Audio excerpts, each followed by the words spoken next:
Welcome to The Breaking Mind. Chuluota, Florida is a place where neighbors know each other and crime is a rarity. But on the morning of January 25, 2019, that peace was shattered. Cody Amato, a 31-year-old nurse anesthetist at Advent Health Orlando, didn't show up for his shift. He was a man of impeccable work ethic. Him missing a shift without a word was an immediate red flag for his coworkers. Concerned colleagues reached out to the police and requested a wellness check. When deputies entered the family home, they found a gruesome scene. Chad, Margaret, and Cody Amato had all been shot and killed.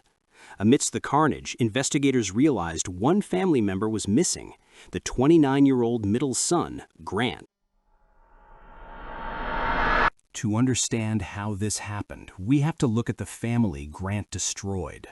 Chad and Margaret Amato were successful professionals who provided a life of opportunity for their sons, Cody and Grant Amato. Grant, like his brother Cody, pursued a career in medicine, eventually becoming a nurse anesthetist. However, Grant's professional life began to crumble in 2018. He was fired from his hospital job for improperly administering medication.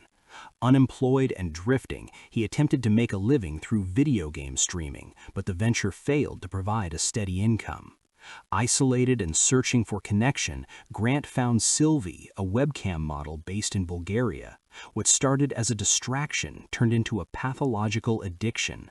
To keep Sylvie's attention, Grant began to drain his family's resources, eventually stealing over $200,000 from his parents and brother.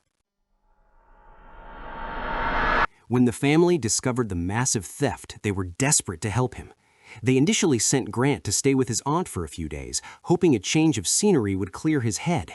Instead, Grant stole from her as well. His aunt, devastated by the betrayal, considered pressing charges, but Cody stepped in, bailing Grant out of the situation and bringing him home.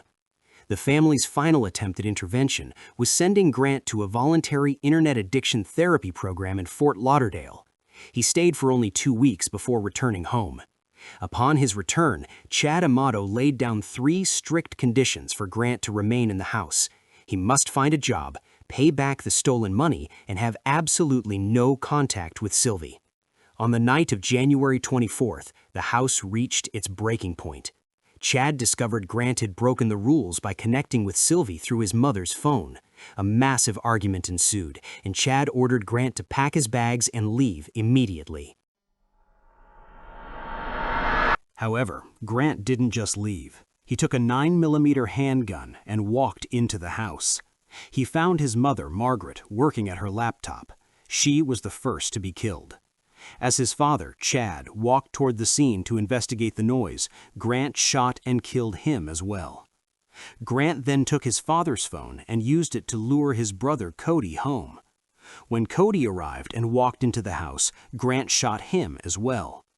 To frame the murders on his brother, he carefully placed the 9mm gun in his brother's hands, trying to stage the scene as a murder-suicide.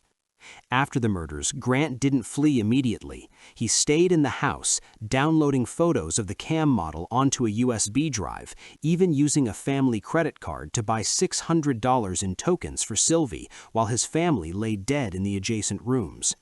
He eventually fled to a motel in Daytona Beach.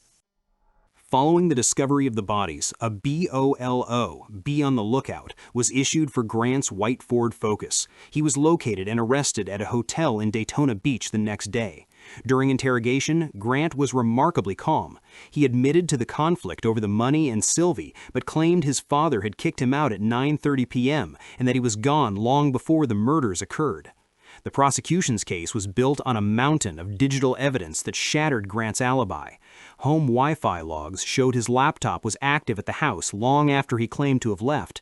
A digital footprint was left of him staying behind to download photos of Sylvie from his computer to his USB drive and using the family credit card to buy tokens for Sylvie.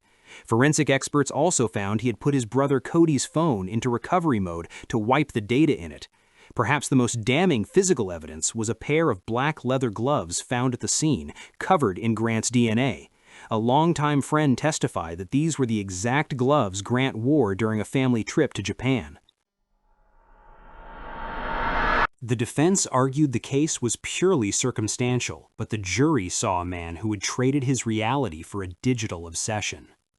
With enough digital evidence and his DNA found on the gloves, on the night of Monday, August 12, 2019, jury took only 8 hours of deliberation and returned their decision: guilty on all 3 counts of first-degree murder. Grant Amato was sentenced to life in prison without the possibility of parole. A family was destroyed and a young man's life was forfeited, all for a virtual connection that was never real. Since his conviction, Grant Amato has been serving his 3 consecutive life sentences without the possibility of parole at the Florida Department of Corrections.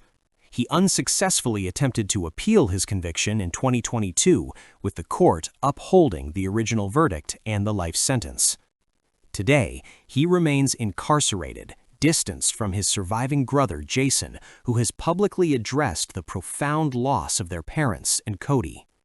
The details of this case, from the financial theft to the cold digital activity immediately after the murders, expose a horrifying and unique pathology. I want to hear from you. Which piece of evidence do you find most chilling? Leave your comments below. If you want more accurate, detailed deep dives into true crime cases, subscribe to The Breaking Mind. Don't forget to like and share this video. It helps in the channel's growth and helps me make more chilling stories like this one. Thanks for watching. Stay safe.